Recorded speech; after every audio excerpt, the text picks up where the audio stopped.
बिस्मिल्लाहिर्रहमानिर्रहीम, अस्सलाम वालेकुम। विनर्स स्पोर्ट्स के साथ आपका मेज़बान शहजादा मोइन हाजिर है और आज ईद का दूसरा रोज़ है। तमाम अहले वतन को जो है विनर्स स्पोर्ट्स की जानिब से ईद का दूसरा रोज़ बहुत बहुत मुबारक हो।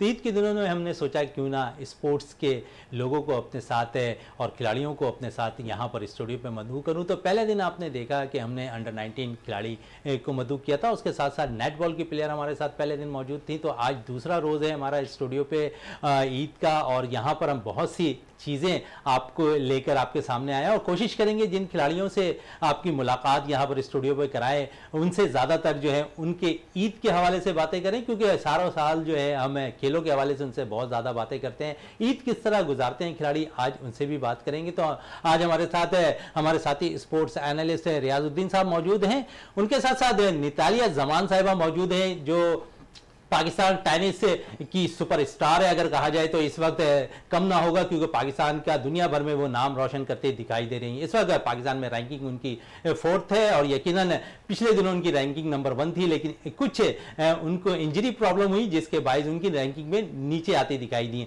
तो सबसे पहले ईद के दूसरे रोज़ के हवाले से रियाजुद्दीन साहब से बात करते हैं। रियाज साहब, पहले दिन तो बड़ा मज़ा आया, बड़ा हल्ला गुल्ला रहा हमारे स्टूडियो पर भी और जिस तरह आपसे बातें हो रही थी पहले दिन खिलाड़ियों से, तो दूसरा रोज़ की क्या तैयारियां अब तक की हैं आपने, क्योंकि सुबह से शाम हो गया है और अब इसके बाद क्या प्लान है? बिस्मिल्लाहिर्रहमानिर्रहीम, बहुत शुक्रिया शहजादा मोइन। यकीनन देखें ये बड़ा हैटिक होता है ईद का जो पूरा प्रोग्राम होता है, लेकिन इससे कबल कि हम मज़ीद बातें करें, मैं हमारे जितने भी व्यूअर्स हैं और जितने भी पूरी दुनिया में मुसलमान हैं उन सबको ईद मुबारक एक मरतबा फिर। और वो बच्चे जो यकीनन ईदी की तलाश में हो गए और कल से लेके आज तक यकीनन उनको जो है कुछ ना कुछ ईदी जो है ज़रूर मिल गई होगी। बहरहाल ईदी अब हमारे तो लेने के दिन ख़त्म हो गए, अब तो हम ईदी देते हैं। हाँ, 2-4 बुजुर्ग हैं जो हमें कल आपने जिक्र किया था पहले दिन के बहुत ज़्यादा हमने बच्चों को ईदी बांटी, लेकिन अब ईदी मिलने के आश्रय कहीं से नज़र नहीं आ रहे, बांटना ज़्यादा ज़रूरी हो गया। हाँ नहीं, जैसे जैसे आप मतलब प्रैक्टिकल लाइफ में आते जाते हैं तो ईद मिलने के चांसेस निस्बतन कम होते जाते हैं और ईद बांटने के ज़्यादा होते हैं। लेकिन अभी भी ख़ानदान में ऐसे बुजुर्ग हैं जो एक रवायत है उसको बरकरार रखने के लिए वो पैसा मैटर नहीं करता, लेकिन जो ईदी है ना वो मैटर करती है कि वो कुछ ना कुछ देते ज़रूर हैं। तो उनकी दी हुई चीज़ जो है वो तो तबर्रुक होती है, तो उसको ज़ाहिर है फिर हमारे लिए एक बड़ी मतलब बात होती है। अच्छा देखिए, ईद जो है ना वैसे तो मतलब आप ये देखें कि पूरा रमज़ान ज़ाहिर है अल्लाह इबादत की जाती है, कोशिश करता है हर इंसान की इबादत करे। ये इतना बाबरकत महीना होता है और अल्लाह ताला ने मुसलमानों के लिए ख़ास तौर पे ये अता किया है। तो मतलब ये कि रोज़ा फिर ज़ाहिर है तरावी, तो उसमें तो मतलब ये कि बड़ा इत्मीनान होता है कि आपको इबादत का मौका मिलता है, आप कोशिश करते हैं कि ज़्यादा से ज़्यादा इबादत करें और मतलब अपने मतलब पूरा ख़ानदान पूरे घर वाले, एक बड़ा अच्छा एक एटमॉस्फेयर क्रिएट होता है, बड़ा अच्छा लगता है। उसके साथ साथ थोड़ी सी थकन भी हो जाती है, जो मतलब रियलिटी है वो यही है।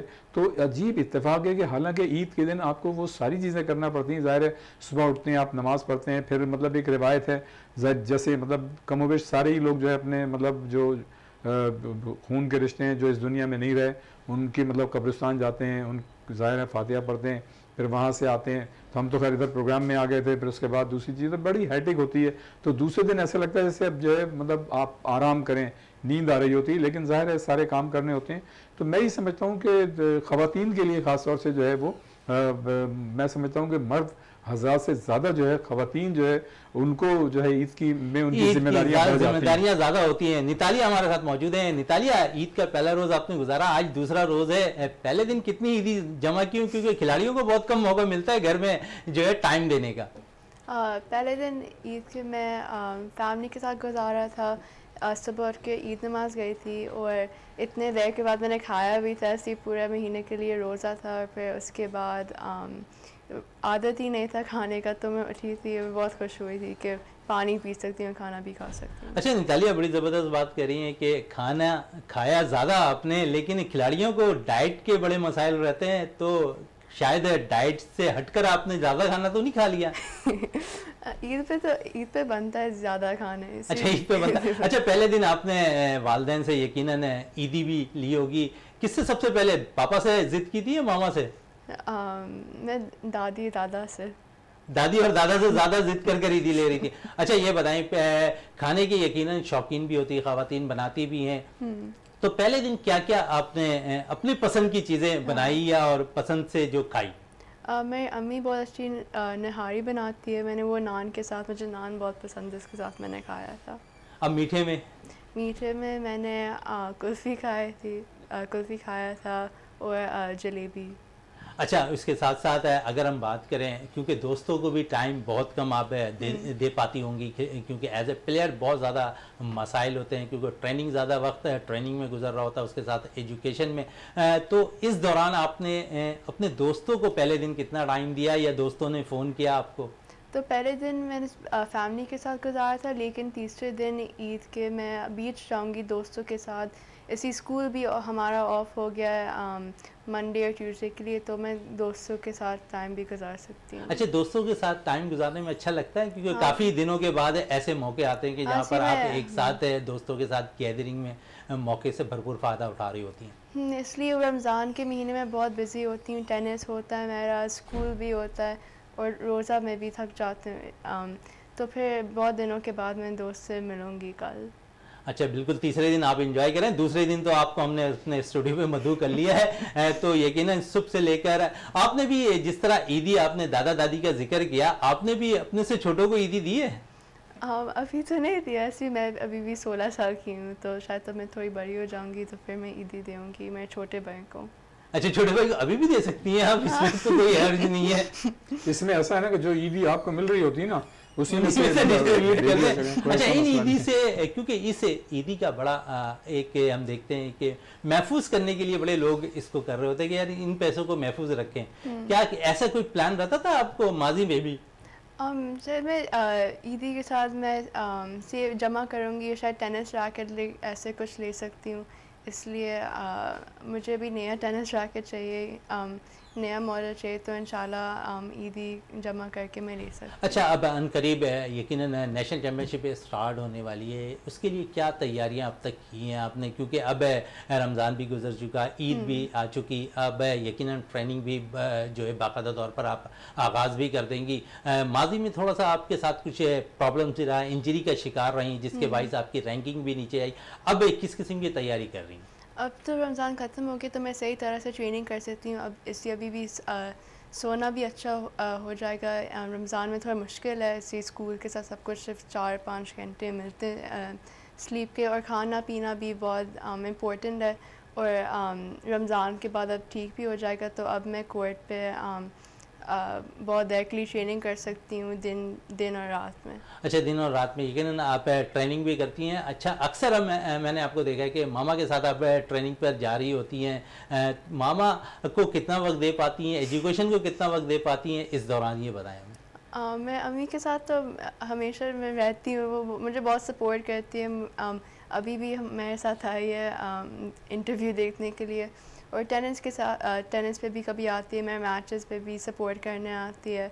और एजुकेशन और टेनिस बैलेंस करना बहुत मुश्किल है, लेकिन हो जाता है। अच्छा, एजुकेशन के साथ साथ टेनिस को मैनेज करना भी थोड़ा सा मुश्किल नज़र आता है, लेकिन हम देखते हैं कि कराची में अगर देखें तो बड़ा ज़बरदस्त है, खालिद रहमानी साहब है जो इनिशिएटिव ले रहे हैं, फिर मुनीर शमशी बड़ा ज़बरदस्त काम कर रहे हैं कराची के अंदर है। क्या कहेंगे इन दोनों के हवाले से? और फिर अकील खान ने जिस तरह कैंप लगाया था पिछले दिनों, और उसमें से बेशुमार खिलाड़ी वो उन्होंने तराशे, और यकीनन उन खिलाड़ियों में आप भी शामिल हैं, तो क्या फ़ायदा अकील खान से होता नज़र आ रहा है पाकिस्तान के मुस्तकबिल वाले खिलाड़ियों को? अकील भाई हम सब के लिए बहुत बड़ा इंस्पिरेशन है। वो इतना देर से पाकिस्तान नंबर 1 रहा है, और मैंने अकील भाई के साथ खेला भी है, बहुत माशाल्लाह बहुत अच्छा खेलता है। और सारे से बहुत यंग लोग भी हैं जो उसके साथ मैचेस खेलते हैं, लेकिन वो भी उनको हराता है, और अभी तक भी उनकी एज पे भी अभी भी बहुत माशाल्लाह अच्छा खेल रहा है। अच्छा नितालिया, यकीनन कोई आप टेनिस खेलती हैं, कोई आइडियल आपका प्लेयर भी होगा यकीनन, तो वो आइडियल प्लेयर कौन है जिसको देखकर आप टेनिस की तरफ राग़िब हुई? मेरे नाना टेनिस खेलते थे, तो वो मुझे बहुत सपोर्ट करते थे, और उन्होंने भी मुझे सिखाया खेलने। अच्छा, नाना से इस वक्त करंटली कौन सा टेनिस प्लेयर आपको ज़्यादा पसंद है? अभी जिनके खेल को देखकर आप बहुत कुछ सीख भी रही होती हैं। अभी लेडीज़ में एक लड़की है, उसके नाम है ईगा स्वानटेक, वो बहुत अच्छा खेलती है। और बॉयज़ में?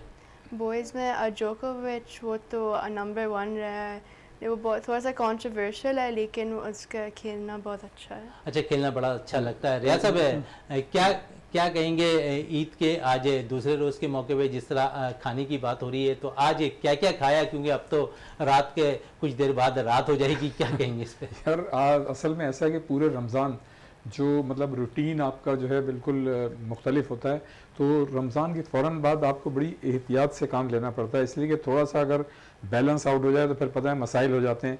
अच्छा, वो दौर तो है नहीं जब हम 6-6 घंटे प्रैक्टिस किया करते थे, खेला करते थे, तो लेकिन ये है कि पाकिस्तान में जब ईद होती है तो उसका एक मज़ा होता है, इसलिए कि हम तो मतलब कमेंट्री के हवाले से या कवरेज के हवाले से या इससे पहले जो खेल के हवाले से जब बाहर जाया करते थे, तो वहाँ जो ईदें होती थी, जैसे मैं एक दफ़े एशियन गेम्स में जापान में था, हिरोशिमा में, इसी तरह से आईसीसी वर्ल्ड कप अभी हुआ था, इंग्लैंड में थे, इससे पहले ऑस्ट्रेलिया में, हॉलैंड में। तो जब हम मतलब बाहर जाते हैं और इस तरह जब ईदें होती हैं तो वो थोड़ी सी मुख्तलिफ होती हैं। वहाँ के मतलब खाने गो के पाकिस्तानी जो हैं उनके तो कमोबेश ऐसे ही होते हैं, लेकिन बहरहाल मतलब ये कि वहाँ ये होता है कि यार ये चीज़ जो है आप खाएं। तो हमने बहुत सी ऐसी चीज़ें ईदें हैं जो वो मतलब कमोवेश बाहर भी, लेकिन उसका पैटर्न बिल्कुल मुख्तलिफ होता है। इसलिए कि जब आप यहाँ पे अपने लोगों के साथ मतलब ईद मनाते हैं, और जो आपने खाने पीने का सवाल किया, तो यहाँ जो मतलब खाते हैं तो हमें तो पता होता है कि यार क्या कौन सी चीज़ है, इसका आफ्टर इफेक्ट्स या आफ्टर शॉक्स क्या होंगे या कितनी हमारे लिए अच्छी होगी,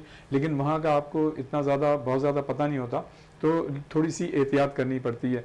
जब रह गई बात जैसे ईद की नमाज़ की, तो यहाँ तो एक एटमॉस्फेयर क्रिएट होता है, मतलब ये कि मोहल्ले में मस्जिदें होती हैं, वहाँ बाहर ऐसा होता है कि आप ज़ाहिर नए होते हैं बिल्कुल, और मस्जिदें जो हैं वो आपके घरों से काफ़ी दूर होती हैं, तो ज़ाहिर है आपके जो कज़न्स वगैरह हैं या आपके जो दोस्त हैं, फिर वहाँ से मतलब ये कि अच्छा वो टाइमिंग्स भी ऐसे होते हैं। अच्छा, बाहर भी मस्जिदों में ऐसा होता है कि वहाँ पे नमाज़ें जो हैं ईद की मतलब आधे आधे घंटे के बाद होती हैं, ताकि लोग आते रहें और मतलब ये कि नमाज़ पढ़ते रहें। यहाँ तो हर मस्जिद में, जामा मस्जिद में एक ही दफ़े नमाज़ होती है, अगर आपकी वो नमाज़ छूट गई तो फिर आप जो है किसी दूसरी मस्जिद की तलाश में पढ़ सकते हैं, जहाँ आप जहाँ आप मतलब ज़रूरी नहीं है कि वो उसके टाइमिंग्स में इतना ज़्यादा फ़र्क होगा। अब वो तो फिर आपकी यहाँ छूट गई, कहीं और जाएंगे तो वहाँ तक पहुँचने में और टाइम लगेगा, तो वो भी मतलब छूट जाएगी। लेकिन ये मतलब अल्लाह ताला की तरफ से एक ऐसी मेहरबानी होती है कि मैं ये समझता हूँ कि कोई ऐसा मुसलमान ईद के दिन रह नहीं जाता, अगर उसे देर भी हो जाती है तो उसे कहीं ना कहीं नमाज मिल जाती है। अच्छा, वहाँ बाहर ही होता है कि एक ही मस्जिद में, चाहे वो जितनी भी दूर हो, वहाँ पे आधे आधे घंटे के बाद 2 या 3 मतलब ये कि ईद की नमाजें होती हैं, तो आप जो है वहाँ पे मतलब आप मतलब एकोमोडेट और फैसिलिटेड हो जाते हैं, आपको मिल जाती है। अच्छा, बाहर का जो ईद गुजारने का तरीक़ाकार है वो बिल्कुल मुख्तलिफ है, यहाँ जो है ज़्यादा अच्छा है। लेकिन जब से ये मोबाइल आ गए हैं तो उसमें ये है कि आप अगर बाहर भी हैं तो अपने घर वालों के साथ इसमें लाइव मतलब ये कि आप कांटेक्ट में होते हैं, और बहुत सारी चीज़ें जो आप यहाँ मिस कर रहे होते हैं तो इसके ज़रिए जो है उसको कर लेते हैं। लेकिन बहरहाल वो नेमुल बदल नहीं हो सकता जो आप अपने लोगों के साथ रह के ईद मनाते हैं, उसका एक दूसरा बिल्कुल अपनों के साथ ईद मनाने का मजा ही बिल्कुल अलग है। नितालिया, अच्छा, मैं इनसे एक सवाल कर रहा था, आपने मतलब ये कि नाना से इंस्पायर होके मतलब शुरू किया, लेकिन नाना का नाम तो बताएं ताकि लोगों को पता चले आपके नाना का नाम। मेरे नाना के नाम मंजर रियाज है। उन्होंने विंबलडन भी खेला है, और वो अभी न्यूयॉर्क में रहता है, और वो एक टेनिस के कोच हैं, और उनके भाइयों भी बड़े एकेडमी न्यूयॉर्क में कोचिंग करते हैं उधर। अच्छा नितालिया, जिस तरह अभी थोड़ी देर पहले खाने की बात हो रही थी, तो बारबेक्यू में क्या क्या पसंद है आपको?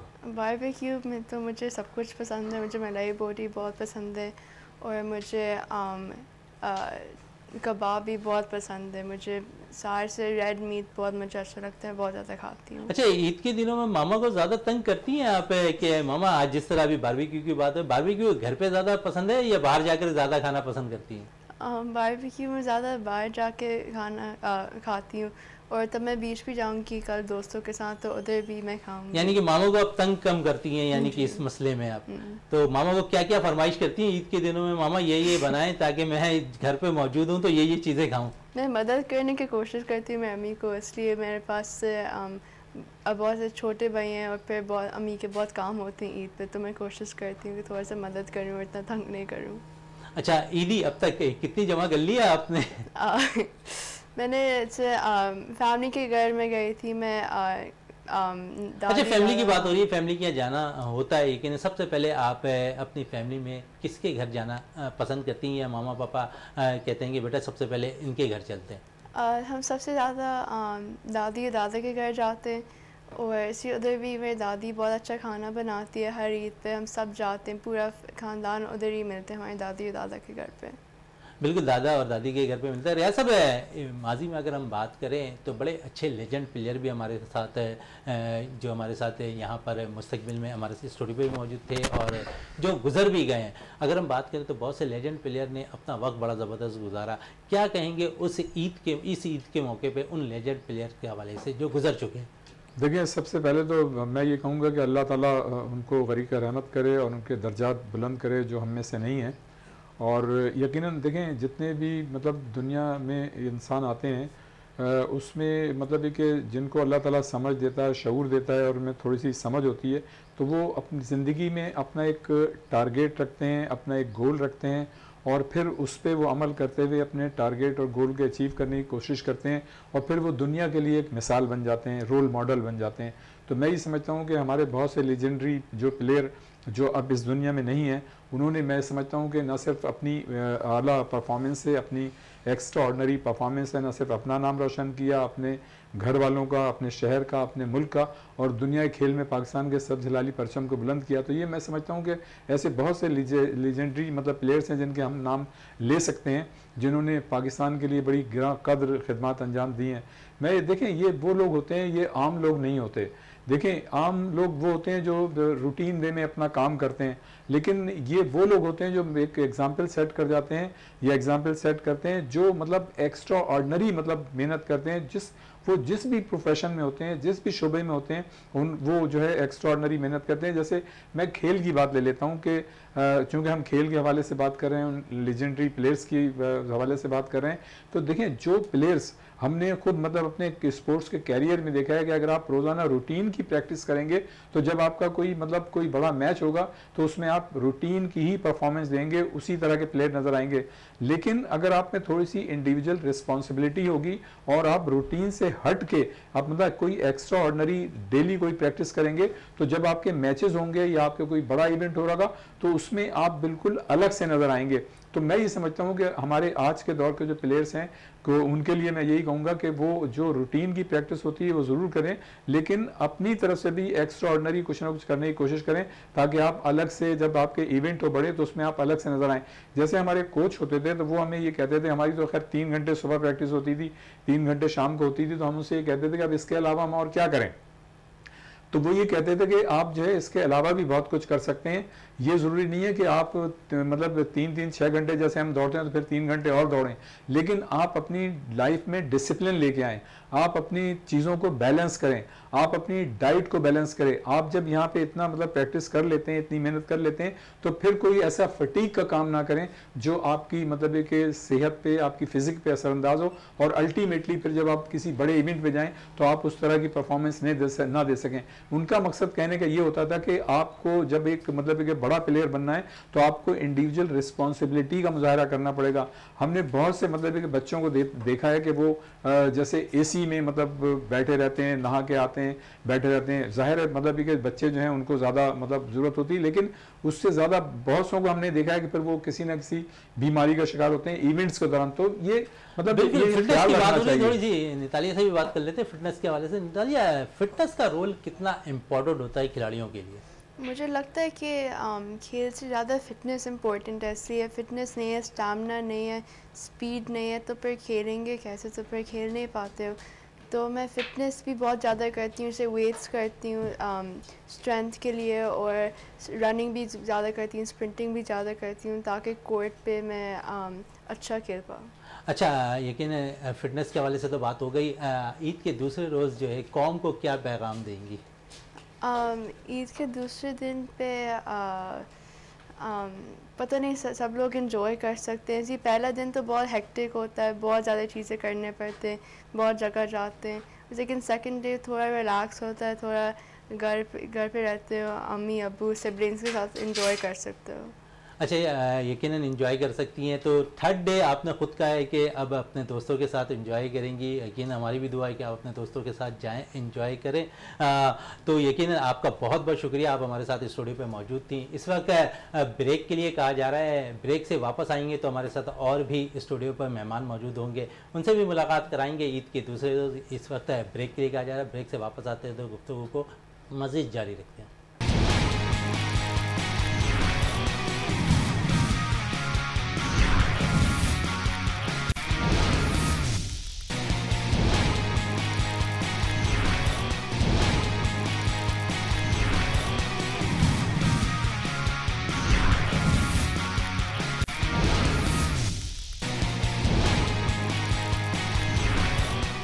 बिल्कुल, जिस तरह मैं जिक्र कर रहा था कि वक्फे से बाद जो है हमारे साथ और भी मेहमान मौजूद होंगे स्टूडियो पे। तो इस वक्त हमें स्टूडियो पे ज्वाइन कर लिया पाकिस्तान अंडर 19 की कप्तान उरूब शाह जो हमारे साथ स्टूडियो पे अब मौजूद हैं। उरूब, थैंक यू टू शो। क्या कहेंगी, आज ईद का मौका है और ईद का दूसरा रोज़ है, क्या कहेंगी ईद के दूसरे रोज़ के मौके पर? जी, ईद एक बहुत ही अच्छा इवेंट होता है मुसलमानों के लिए, तो ऑब्वियसली इसको एंजॉय करते हैं। रमज़ान आते हैं सबसे ज़्यादा, तो रमज़ान को एंजॉय किया जाता है क्योंकि उसमें आप इबादत करते हैं और अल्लाह ताला की खुशनुदी हासिल करने के लिए रोज़े रखते हैं। तो इसके बाद फिर हमें एक तोहफ़ा ईद का मिलता है, तो हमें वो ऑब्वियसली एंजॉय करना चाहिए।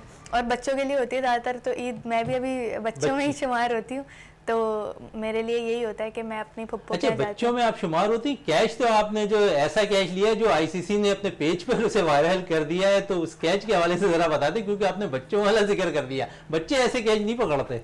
जी, मुझे शुरू से मैं आपको बताऊं कि फील्डिंग का बहुत शौक था और मुझे यही होता था कि मैं कुछ ना करूं तो फील्डिंग ज़रूर करूं, क्योंकि फील्डिंग एक ऐसी चीज़ है, बैटिंग बॉलिंग आपके कंट्रोल में इतनी ज़्यादा नहीं होती मैच में, क्योंकि दूसरा भी आपको चैलेंज कर रहा होता है, बट फील्डिंग आपके कंट्रोल में होती है, तो उससे आप अपना दिन अच्छा बना सकते हैं। तो हमेशा से मुझे बहुत फील्डिंग का बहुत शौक रहता है और मुझे होता है कि मैं ग्राउंड में जाऊँ तो मैं अलग दिखूँ फील्डिंग में। तो यही था, उसी टाइम वो कैच आया तो मैंने उसको अटैम्प्ट किया। तो जब आप कोशिश करते हो तो अल्लाह ताला भी आपका साथ देते हैं। बिल्कुल, अल्लाह ताला भी साथ देता है। रुबे, पहला दिन तो गुजर गया, किस तरह पहला दिन गुजारा है, क्योंकि अब दूसरे दिन आप हमारे साथ स्टूडियो में मौजूद हैं, शाम का इस वक्त शाम हो रही है, तो तीसरे दिन यकीनन क्या क्या प्लान है और पहले दिन किस तरह गुजारा, ये हमें बता दें। पहले दिन तो मैं शमलों का शुरू से ही है कि हम पहले अपनी नानी के यहाँ जाते हैं, फिर उसके बाद हमारी फुप्पो के यहाँ जाते हैं, उसके बाद मतलब फुप्पो के यहाँ सब पूरा ननियाल आया होता है और नानी के यहाँ ददियाल आया होता है। तो पहले दिन ही हम दोनों दिन जाते हैं, ननियाल भी ददियाल भी, क्योंकि पहला दिन सबसे ज़्यादा मतलब अच्छा होता है और अहम होता है। फिर दूसरे दिन मैं आप लोगों के साथ हूँ, तीसरे दिन मेरा दोस्तों के साथ प्लान है कि मैं कहीं जाऊँगी, तो हम कहीं अच्छी जगह जाएंगे। अच्छा, पहले दिन यकीनन आप अपनी ननियाल की तरफ ज़्यादा जाना पसंद करती है, यकीनन खाने के भी शौकीन होते हैं। इन दिनों में खाने पे परहेज़ नहीं किया जाता, यकीनन अभी नितालिया हमारे साथ मौजूद थी, वो भी कह रही कि इन दिनों में परहेज़ नहीं करती, 2 से 3 दिन हमारे पास होते हैं, इनमें हम खूब इंजॉय भी करते हैं, खूब खाते भी हैं। तो पहले दिन आपने खाने में क्या क्या खाया और मीठे में क्या क्या पसंद है, और मामा के साथ क्या क्या आपने जो स्टैंड किया कि मामा मुझे ये चीज़ें बना के दें आज? हमारे घर तो पहले ईद के दिन शीर खुरमा बनता है, तो वो बहुत पसंद है, मामा बहुत अच्छा बनाती हैं।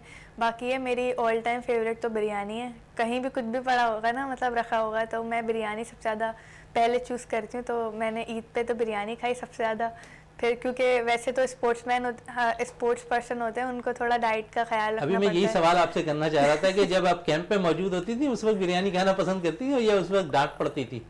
उस टाइम तो बिरयानी बिल्कुल नहीं होती उसमें। मतलब ये होता है कि अगर हम रेस्ट डे होते हैं तो अगर हम बहुत रिक्वेस्ट करें अपनी डॉक्टर से या फिट ट्रेनर से तो उसके बाद हमें मिल जाती है। बट ये है कि रमज़ानों में रात में फ़िटनेस पे ज़्यादा मेहनत की है तो 2-3 दिन फिर गुजर ही जाते हैं उसमें, क्योंकि ईद में तो हम किसी तरह का वो नहीं करते। अच्छा, ईद में किसी तरह जो है रिस्क नहीं लेते और उसको एंजॉय भी कर रहे होते हैं, और यकीनन सबसे ज़्यादा एंजॉय ईदी लेने में आती है। तो मामा पापा से कितनी ईदी ली और उसके बाद ईदी बाटी कितनी आपने? ईदी लेने तो सबसे ज़्यादा मज़ा आता है, क्योंकि मीठी तो होती ईदी वाली है, तो पापा से तो मैं जितना चाहे ले सकती हूँ। तो मतलब ये है कि उन्होंने मुझे दिया खुद, तो मैं वही ले लिया। तो अच्छा, ननियाल भी गई आप, वहाँ से भी ईदी आपने जमा की, और यकीनन अपने से छोटों को ईदी देना पसंद करती हैं या सारी ईदी अपनी जेब में रखना पसंद करती हैं? नहीं, जाहिर सी बात है, अगर आप मतलब जैसे रमज़ान है, हमें यही सिखाता है कि हम दूसरों को, अगर हम दूसरों की हेल्प करेंगे तो उससे हमें भी खुशी मिलती है और दूसरों की हेल्प भी होती है और अल्लाह ताला हमें सवाब भी देता है।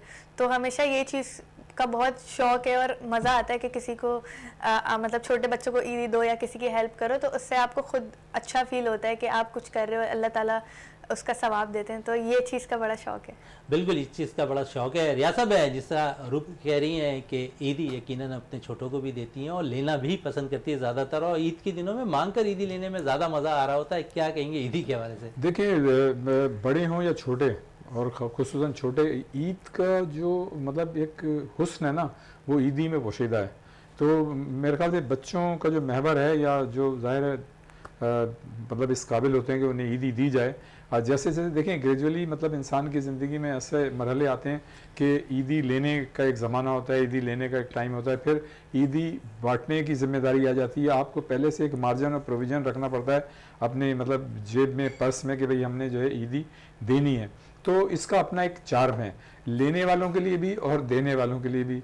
और ख़ास तौर से देखें बच्चे जो है ना, वो तो मतलब उनका फोकस और कंसंट्रेट यही होता है, और ज़ाहिर है मतलब उनके लिए एक बड़ी चीज़ होती है कि उनको ईदी मिले। तो मैं ये समझता हूँ कि ये होना भी चाहिए। और ये जहाँ देखें, जैसा इन्होंने भी कहा कि पूरा महीना जो है इबादत का होता है, अल्लाह ताला हमें ये मौका देता है कि हम उसकी शुक्र बजा लाएँ, और मतलब उस शुक्र बजा लाने के तोहफे के तौर पे अल्लाह ताला हमें ईद से नवाजता है। लेकिन आज के दिन शहज़ादा हमें जो है ना अपने जो करीब जो लोग होते हैं उनका हमें ख्याल रखना चाहिए।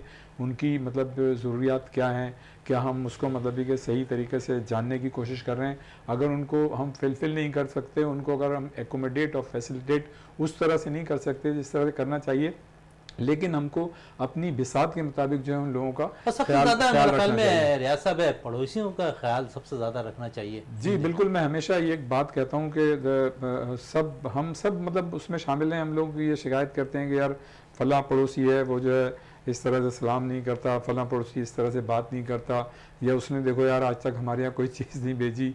तो मैं ये कहता हूँ कि यार हमें ये बात करने से पहले हम खुद बढ़ जाएँ ना आगे। हम मतलब कि उसके पास चले जाएँ, हम उसको सलाम कर लें, हम उसके यहाँ कोई चीज़ ले जाएं। लेकिन मैं ये समझता हूँ कि आज के दौर में कम बेश अब मतलब लोगों में मतलब इतना शऊर, इतनी समझ, इतनी सोच, इतनी इखलाकियात पैदा होती जा रही हैं कि वो कोशिश करते हैं कि अपने करीब जो लोग हैं उनका ख्याल रखें। और ये ऐसे बहुत ही चंद और कम लोग हैं जो मतलब इस तरह की मतलब चीज़ों में इन्वॉल्व होते हैं या सोचते हैं। लेकिन मैं ये समझता हूँ कि ऐसा होना नहीं चाहिए। वैसे तो देखें हमारे मैं मौजूदा ज़माने की बात करूँ, हमारे मतलब माशरे की अखलाकी अक़दार जो हैं वो कोलैप्स करती जा रही हैं, और ज़िंदगी के मुख्तलिफ़ शोबों में, मुख्तलिफ़ डिपार्टमेंट्स में आप उसका रिफ्लेक्शन देख सकते हैं। तो अभी बड़ी गुंजाइश है हमें मतलब एक टॉलरेंस की, पेशेंस की, दूसरे लोगों को जो मतलब ज़रूरत मतलब इस चीज़ की रखते हैं उनको एकोमोडेट और फैसिलिटेट करने की, ताकि हमारा माशरा जो है वो और मतलब पॉजिटिविटी की तरफ जाए, नेगेटिविटी की हट के। चूँकि मतलब कि हम स्पोर्ट्स का प्रोग्राम में इस ईद को डिस्कस कर रहे हैं, तो ख़ास तौर से स्पोर्ट्स मैन जो होते हैं और जो स्पोर्ट्स से वाबस्ता लोग होते हैं उनके लिए बड़ा ज़रूरी होता है कि वो मतलब एक पॉजिटिव किरदार जो है माशरे में अदा करें। इसलिए कि उनका तो पॉजिटिव किरदार इस हवाले से भी होता है कि वो पॉजिटिव एक्टिविटी में अपना टाइम जो है ज़्यादा से ज़्यादा सर्व करते हैं, और कुदरती तौर पे वो नेगेटिव एक्टिविटी से हट जाते हैं। तो इस पूरे माशरे में और अपने मुल्क के लिए वो एक कमोबेश अच्छा किरदार अदा कर रहे होते हैं, जो एक तमाम नौजवानों को करना चाहिए। तो मैं ये समझता हूँ कि यकीनन ईद जो है हमें बहुत सारी चीज़ों का दर्स देता है। बिल्कुल, ईद हमें बहुत सारी चीज़ों का दर्स भी देता है। रूब जिस तरह बात हो रही थी कि ईद हमें बहुत सी चीज़ों का, रियासत कह रहे हैं कि दर्स भी देता है। ईद के दिनों में यकीनन खिलाड़ियों के लिए भी थोड़ी सी प्रॉब्लम ये होती है कि ज़्यादातर जो है वो घर पे टाइम दे रही होती हैं, दोस्तों से थोड़ा सी दूर रहा करती हैं। जब एज ए प्लेयर अगर हम बात कर लें तो दोस्त सबसे ज़्यादा दूर होते हैं। इन दिनों में आप अपने दोस्तों को किस तरह इंगेज करती हैं, उनके साथ मिला, खुद फ़ोन कर रही हैं या दोस्त फ़ोन कर रहे होते हैं आपको? सबसे पहले तो ईद की ग्रीटिंग्स होती हैं तो वो सबको ही देती हूँ। मैं पहले देती हूँ तो उनका फिर बाद में रिप्लाई आता है। तो ये चीज़ बहुत अच्छी है कि ईद हमें लोगों से मिलाती है। तो हम अपने ख़ानदान वालों से भी मिलते हैं, जिनसे हम नहीं मिलते उनसे मिलते हैं। दोस्तों से तो हम मिलते ही रहते हैं, ऑन द फील्ड मिलते रहते हैं, और कोई भी फंक्शन हो तो उसमें मिल लेते हैं। बाकी ईद जो है वो बेसिकली होती फैमिली के लिए, तो सबको अपनी फैमिली को टाइम देना चाहिए, क्योंकि ऑफिस में तो जैसे मेट्स होते हैं या हमारा भी फील्ड में जो मेट्स हैं वो तो हमें मिलते रहेंगे, लेकिन फैमिली के लिए टाइम स्पेंड करने का बहुत कम टाइम मिलता है। अच्छा, टाइम कम मिलता है। अच्छा, दोस्तों के साथ जो एज ए प्लेयर्स हैं उनके साथ कोई प्लान है अभी ईद के दूसरे दिन तो यहाँ मौजूद हैं, तीसरे दिन कोई प्लान है कहीं आउटिंग करने का तमाम खिलाड़ियों का आपस में? जी ज़रूर, प्लान तो हम करेंगे, अभी हम प्लान कर रहे हैं। लेट्स सी, अभी 4th डे का हमने प्लान करा है। ईद में सब साथ जाएंगे, कुछ अच्छा खाएंगे। अच्छा, अच्छा खाएंगे, अच्छा पिएंगे, और यकीनन है जिस तरह अच्छा ईद के दिनों में सबसे ज़्यादा घर में किसको खुशी होती है कि मेरी बेटी जो है आज घर पे मौजूद है? मामा को होती है, पापा को होती है?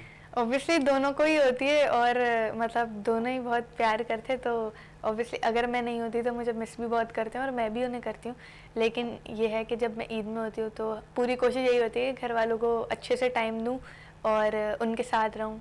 अच्छा अरूब, यकीनन बहुत सी ईदें शायद आपने भी जो है टीम के साथ मुंसलिक रह के बाहर भी गुजारी हो, कभी ऐसा मौका है कि ईद के मौके पे आप जो है घर वालों के साथ नहीं हो, गैर मुल्की दौरे पे हो, ऐसा मौका कभी रहा है? एक दफ़ा ऐसा हुआ था कि हम वेस्ट इंडीज़ से वापस आए थे, तो बकरा ईद का फर्स्ट डे था, तो मैं NCA में थी, घर पे नहीं थी, तो मुझे बहुत मतलब याद आई थी घर वालों की, क्योंकि बकरा ईद के मौके पे जानवर कुर्बान होते हैं, तो वो देखने का अलग ही मज़ा होता है। तो उस चीज़ में मैं नहीं थी, तो मुझे काफ़ी अच्छा दुख हुआ। उस दौरान किसी ने फ़ोन किया आपको, मामा ने या पापा ने, कि बेटा देखो आज ये जो है आज कुर्बानी हो रही है घर पे और ये लाइव देख लो? तो अब तो जदीद दौर आ चुका है, लाइव आप मोबाइल पे भी देख रही होती है, तो ऐसा रहा है सिलसिला? जी, कॉल की थी उन्होंने ऑब्वियसली, तो फिर उसके बाद वीडियो कॉल पे दिखाया था सब कुछ, तो काफ़ी अच्छा लगा।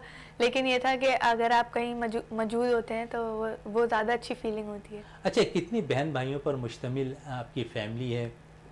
हम 4 बहनें, मेरे समीत मैं 2nd नंबर की हूँ, मुझसे बड़ी जो हैं वो BDS कर रही हैं, डेंटिस्ट बन रही है माशाल्लाह से।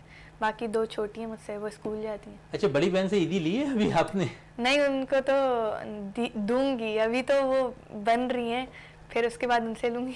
अच्छा, उसके बाद यानी जब डॉक्टर से बन जाएंगी तो उसके बाद लेने का इरादा है यकीनन? उसके बाद तो बिल्कुल बड़ी बहन है। रियाज़, क्या कहेंगे जिस तरह बात हो रही थी अभी ईदी की, फिर जिस तरह बारबेक्यू के हवाले से थोड़ी बात कर लें, क्योंकि पहले दिन भी आपने काफ़ी मज़े लिए हैं शेर खुरमा के, और फिर आपको कोफ्ते भी बड़े पसंद है, तो तीसरे दिन क्या इरादा है, या आज दूसरे दिन ही जो है आप बारबेक्यू के लिए रात को निकल जाएंगे फैमिली के साथ? यार इसका ताल्लुक जो है वो कुछ और होता है। जब आदमी घर में होता है ना तो बहुत सी चीज़ों की फरमाइश कर देता है, लेकिन जब आप बाहर निकलते हैं, किसी के घर जा रहे होते हैं, तो वहाँ पे चीज़ें अपने इख्तियार में नहीं होती, और जो चीज़ होती है उसको मतलब बखुशी खाना पड़ता है। लेकिन मैं ये समझता हूँ कि हमें मतलब ये ख्याल रखना चाहिए।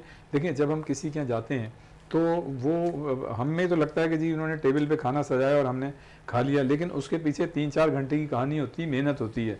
तो मैं ये समझता हूँ कि अगर आप सिर्फ 2 लफ्ज़ों में अगर कुछ खाने, चाहे आपको पसंद ना आए, बहुत सी चीज़ें होती हैं, इंसान है, कुछ पसंद आता है कुछ नहीं आता, लेकिन कम से कम इजहार जो है पॉजिटिव करना चाहिए, तो उससे ये होता है कि एक बड़ा दिल हो जाता है। मैं एक ज़ाती किस्सा बताऊँ कि मतलब जब मैं पहली मरतबा इंग्लैंड गया तो मेरी बड़ी बहन जो है उन्हें पता था कि मैं कौन सी चीज़ खाता हूँ, तो उन्होंने जो है वो बड़े उससे बना के रखी, और इत्तेफाक से हुआ ये कि जब हम खाने की टेबल पे आए नहा धो के, ज़ाहिर है फ़्लाइट से 8-10-12 घंटे की फ़्लाइट थी, जब खाने की मेज़ पे आए तो उस वक्त तक मेरी तबीयत जो थी बहुत ज़्यादा ख़राब थी और सर में शदीद दर्द हो रहा था, और मेरी पसंद की चीज़ रखी हुई थी और सबको मेरे ख़ानदान में पता था कि मुझे वो चीज़ पसंद है, और आप बिलीव करें कि मैं उसको खा नहीं सका, और मैंने कितनी मुश्किल से मतलब ये कि तारीफ़ भी की और खाया भी नहीं। तो उन्होंने कहा कि जब तुम्हारी पसंद की चीज़ है और ये सारा सब कुछ है, तो मैंने उनको बताने की कोशिश की चीज़ बहुत अच्छी है, लेकिन मेरे मतलब सर में भी दर्द था, शदीद मुझे तकलीफ़ थी।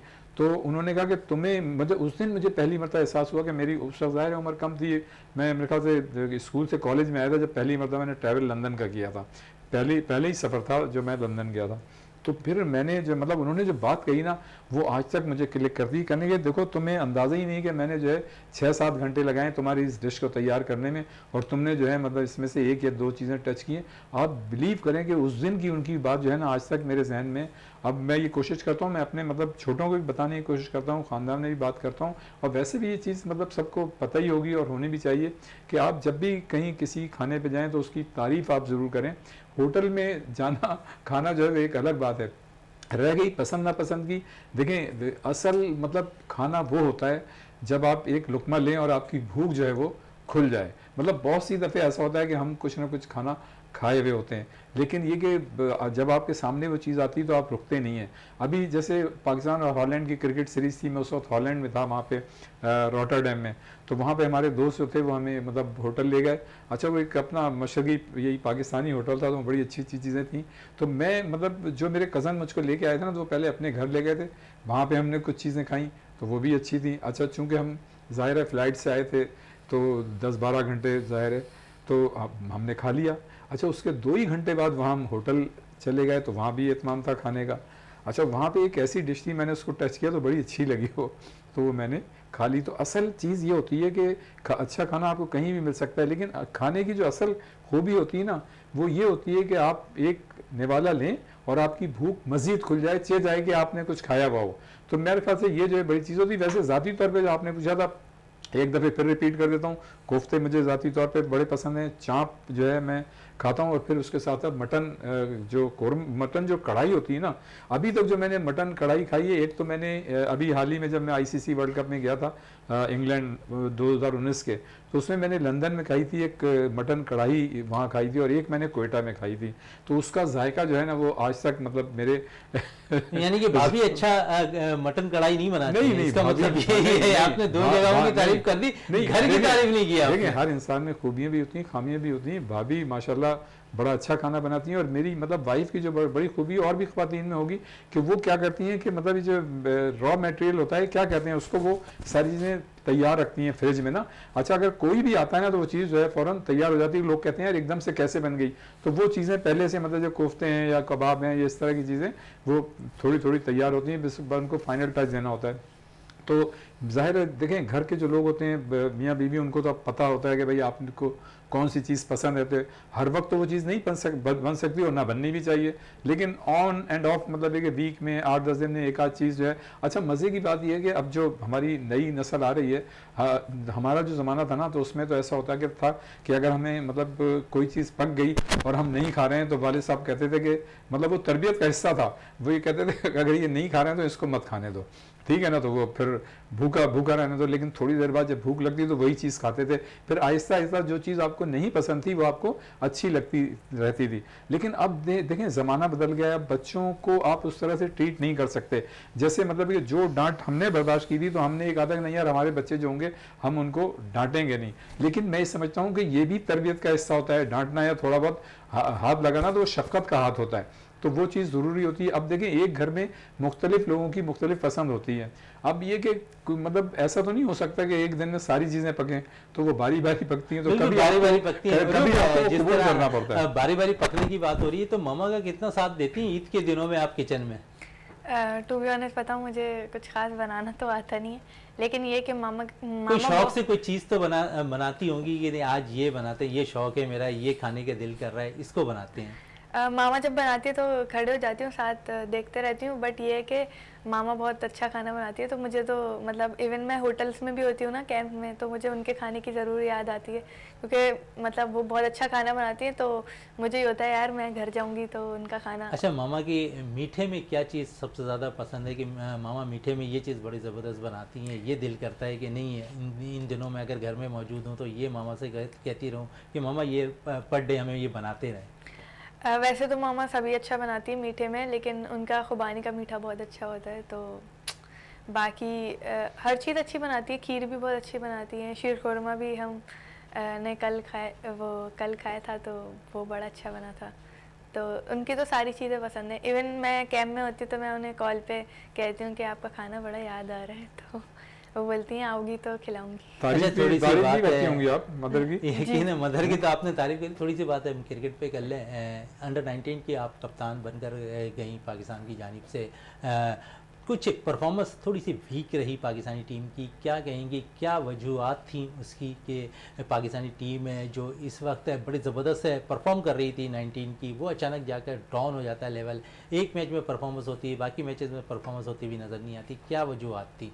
सीनियर हमारे अंडर जी अंडर 19 हमारे अंडर 19 का एक्सपीरियंस तो काफ़ी अच्छा था। ओवरऑल हमने 5 में से 3 मैचेस जीते, रवांडा से जीते हम, जिम्बाब्वे से जीते, आयरलैंड से हम बहुत अच्छा जीते, इवन कि उनके 118 रन का उन्होंने हमें टारगेट दिया था, तो हमने 2 ओवर पहले ही कंप्लीट कर लिया था, तो ये काफ़ी अच्छा था। बट हमारा थोड़ा था कि हमने इंग्लैंड से अच्छा मुकाबला किया, बट हम वो जीत नहीं सके क्योंकि थोड़ा स्कोर ज़्यादा था और फिर उसके बाद हमारे ओपनर्स जल्दी आउट हो गए थे। तो ऐसी ही हमारा न्यूजीलैंड वाला मैच था, तो वो थोड़ा वो ऑब्वियसली टीम से थोड़ी गलतियां हो ही जाती हैं ऑन द फील्ड, और बिल्कुल यंग टीम थी, किसी का भी कोई एक्सपीरियंस नहीं था। सिर्फ मैंने ही पहले कोई इंटरनेशनल मैच खेला था या किसी और टीम से मैच खेला था, बाकी सब बिल्कुल नए थे, उनका कुछ खास एक्सपीरियंस नहीं था। एक्सपीरियंस नहीं था। अच्छा अरूब, ये भी बता दें कि जिस तरह अभी पाकिस्तान शाहीन, पाकिस्तान अंडर-19 पाकिस्तान टीम, जो मैनेजमेंट है पाकिस्तान क्रिकेट बोर्ड वो टीमें बना रहा है, तो मुस्तकबिल में जो पाकिस्तान अंडर-19 वीमेंस टीम है समझती कि उन्हें भी जो मौके फराहम करने चाहिए गैर मुल्की दौरे के? जी ऑब्वियसली एक्सपोजर मिलता है।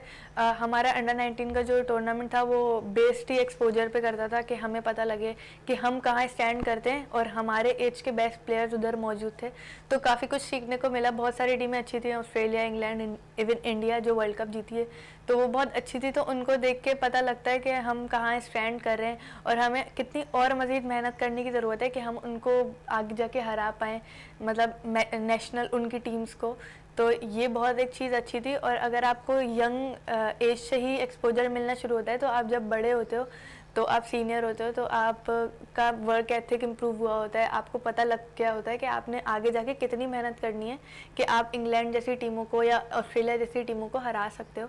तो ये बहुत अच्छा एक्सपीरियंस था, और ऐसे ही आगे होने भी चाहिए। जैसे आईसीसी ने अनाउंस किया है, तो बहुत अच्छी चीज़ है कि उन्होंने अनाउंस किया कि हर 2 साल बाद इमर्जिंग वो अंडर 19 का वर्ल्ड कप होएगा। तो ये बहुत अच्छी चीज़ है। और पीसीबी फिर लाइनअप भी रखेगा अंडर 19 को, क्योंकि पहले अंडर 19 के ऐसे टूर्नामेंट्स नहीं होते थे बीच में, लेकिन फिर जब अंडर 19 वर्ल्ड कप आया तो उससे पहले हमने काफ़ी अच्छा हमारा सीज़न रहा। हमने 6 महीने का सीज़न था जिसमें कैंप भी थे, टूर्नामेंट भी थे, पीसीबी ने अच्छी अपॉर्चुनिटी हमें दी। तो ये चीज़ बहुत अच्छी है कि यंग जो आने वाले बच्चे हैं उनको पहले से एक्सपोजर मिलेगा, तो फिर वो आगे के लिए और अच्छे से तैयार होंगे। एक्सपोजर की बात की, पाकिस्तान में पाकिस्तान सुपर लीग में 3 नुमाइशी मैच खेले गए, क्या कहेंगे इस एक्सपोजर के हवाले से? ये तो बहुत ही अच्छा एक्सपीरियंस था। मैं टू बी ऑनेस्ट पर्सनली मेरा सुपर वुमेन में नाम आया था, तो काफ़ी अच्छा एक्सपीरियंस था। और बाहर के प्लेयर्स को देख के तो बहुत ही मतलब एक मोटिवेशन आपको मिलती है, क्योंकि उन्होंने परफॉर्म भी बहुत अच्छा किया था और उनके वर्क एथिक्स भी बहुत अच्छे थे। इवन मैं मैचेस शुरू के मैंने 2 नहीं खेले थे, तो मेरा यही होता था मैं उनको नॉकिंग कराऊं ताकि मुझे पता लगे कि वो क्या करते हैं ऐसा जो हम नहीं करते और हम उधर लैग करते, क्योंकि उधर बेस्ट प्लेयर्स आए थे, इंग्लैंड के थे, साउथ अफ्रीका के थे, तो दोनों टीम्स ऐसी थी कि जो बहुत अच्छी हैं और उनके प्लेयर्स भी बहुत अच्छे हैं। बहुत अच्छा एक्सपीरियंस भी रहा पाकिस्तान सुपर लीग 8 में। उरूब शाह, आपका बहुत बहुत शुक्रिया। रियाजुद्दीन साहब, आपका बहुत बहुत शुक्रिया। प्रोग्राम का अख्ताम करते हैं इस दुआ के साथ कि पाकिस्तान में खेल और खिलाड़ी तरक्की करते रहें और पाकिस्तान का सब हिलाली परचम दुनिया भर में रोशन रहे। इसी के साथ अपने मेज़बान शहजादा मोइन को इजाज़त दें। पाकिस्तान जिंदाबाद।